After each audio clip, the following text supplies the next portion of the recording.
Hey guys, welcome back to another video on my channel. In today's video, we're going to be filling out a 2024 election map based on the latest poll from all 50 states.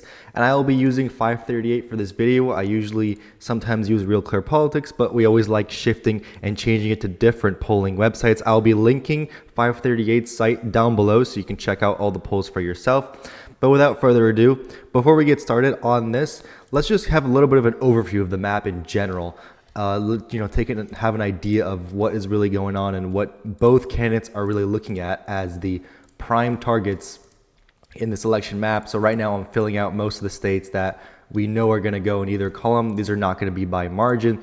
These are just going to be just in general. So this is probably what the map that most people are looking at once we get Florida in. We have around a 226 to 219 map. You could say that states like Minnesota and Virginia and New Hampshire maybe are going to be a little bit closer, and states like Florida and Texas, but it's not really going to be like a lot of these other states. The 7 main states are the ones that we usually all talk about.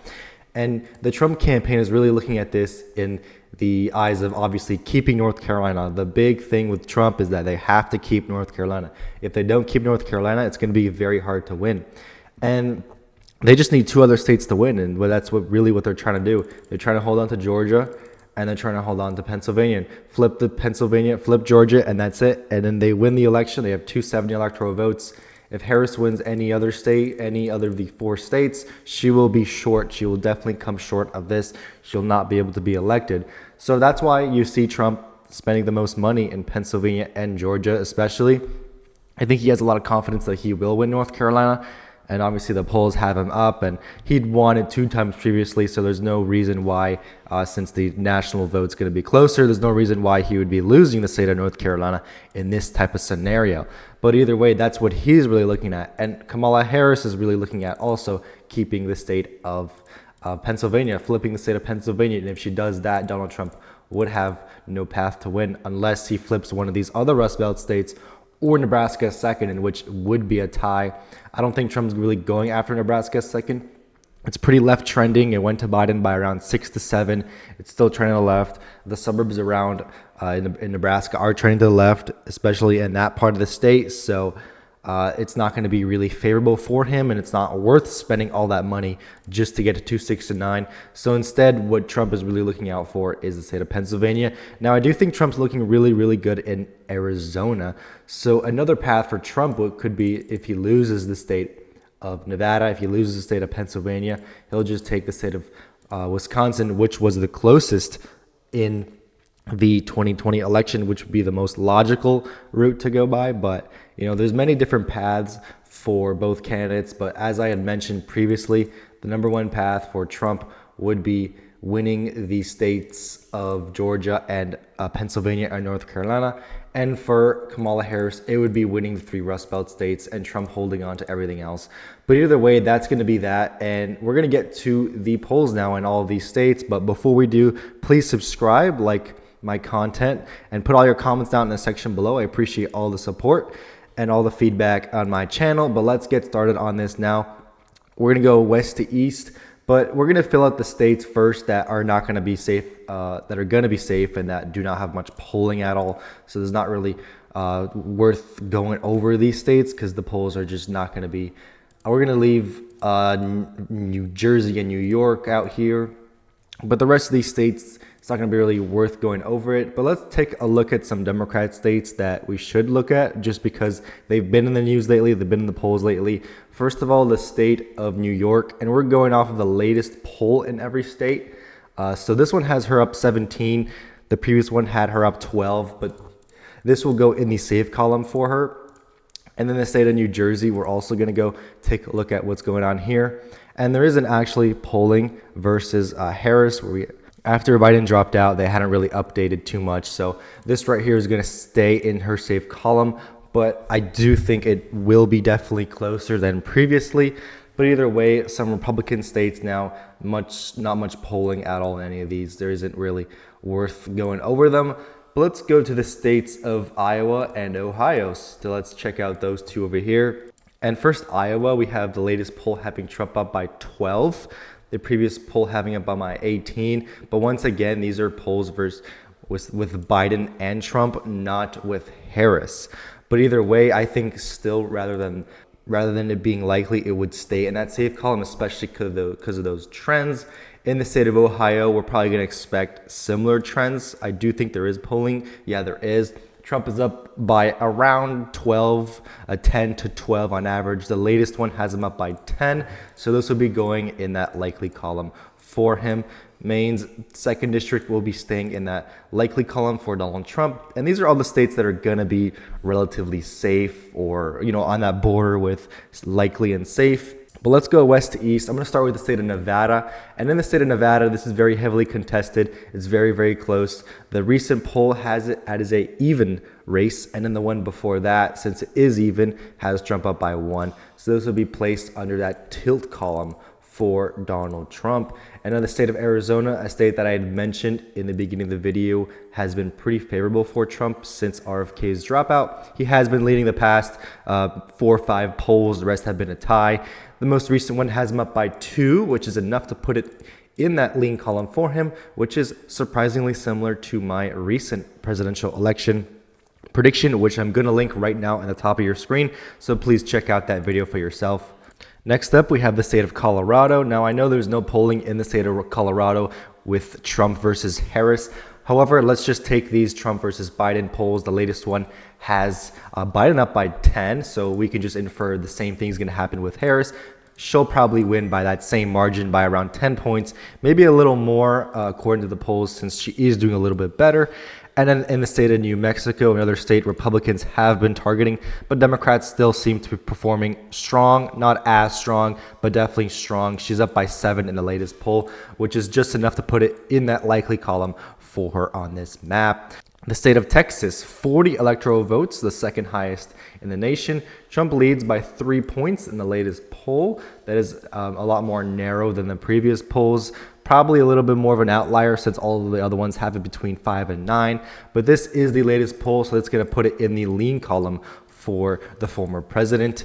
And then going now to the south, and then we'll go up to the Rust Belt. But first, I want to get Florida out of the way. Florida is another state that had been a lot closer in the past. Joe Biden had led the polls by a good amount, but now Donald Trump has been leading every poll by outside the margin of error. The latest one, also by Emerson College, has him up by 4, which would also put the state in the lean column for the Republicans, and it's also a little bit down from the previous poll that had Trump up by 7.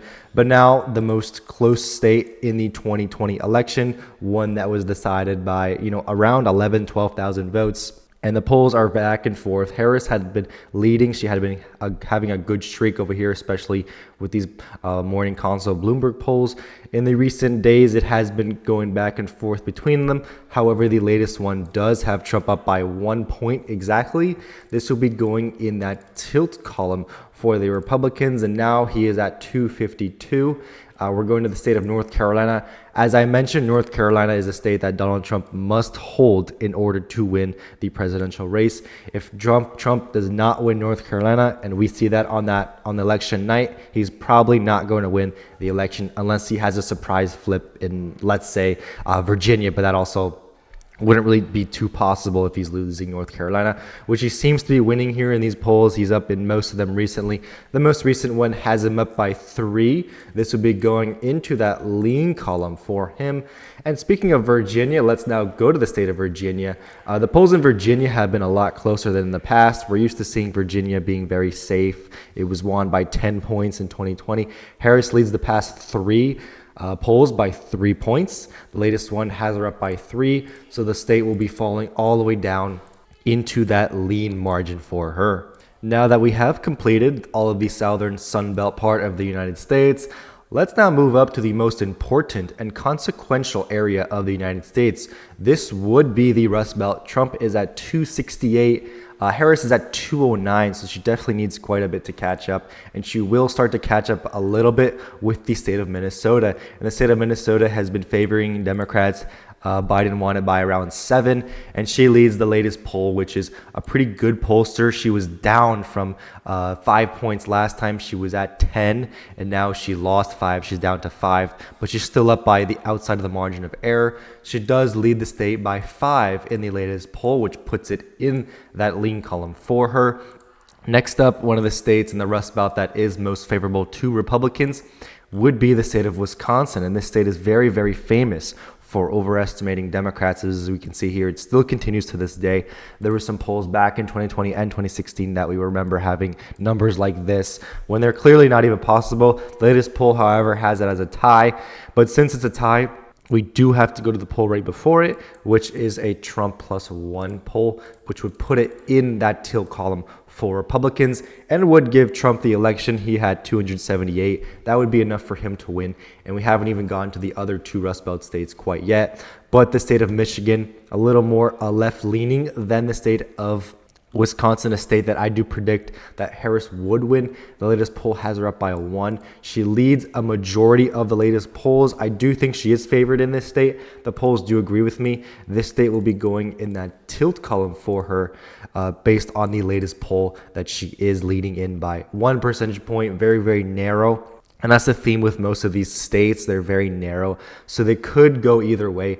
But either way, this will be going in the tilt column for her. And then finally, the state of Pennsylvania, 19 electoral votes, very consequential state. Right now, it's a very tight battle. Trump has been leading in most of the polls that have been released very recently. The latest one has him up by 1. The one before that has him up by 2. The latest one does have him up by 1 point. So this will be going once again in the tilt column for the former president. And now we have 2 states left. But first, let's take a look at Nebraska second. Nebraska second doesn't have too much polling. However, we can see here in the 2nd district, Harris does lead the last one by around 5. So that will fall under that lean margin, a little bit less than what Biden won it by. But I'm not surprised. I do expect it to fall probably in that 2 to 6 percentage point range, which would be in the lean column. Next, the state of Maine and New Hampshire. Let's go to take a look at the state of Maine first in all district. As we can see here in the state of Maine, the latest poll in Maine does have Harris up by 17 percentage points. Very, very odd since the previous ones had her up by much narrower amounts. This is a very, very weird thing to see her up 17. Obviously, she's not going to win by 17. And it's very, very outdated, very off. But this is the latest poll, and this is the only one we have. So we're going to have to place Maine at large in the safe column for Harris. However, she's not going to win the state of Maine by the same amounts that she'll win New York and by more than New Jersey. But either way, that's what it's going to be in this video. And then the last state, the state of New Hampshire. The state of New Hampshire is going to be closer than 2020. Many of us expect that, but we do expect Democrats to have a slight edge, and it does appear that they do. The latest poll by that same pollster has her up by 5 in the state of New Hampshire. So it's weird that she could be up by 5 in New Hampshire in the same poll, but up 17 in the state of Maine.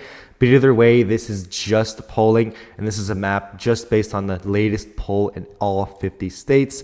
Trump would be at 297. Harris would be at 241. And that's going to be all for this video, guys. Thank you so much for watching. Please subscribe, like, and share my videos. I'll check you guys out in the next one.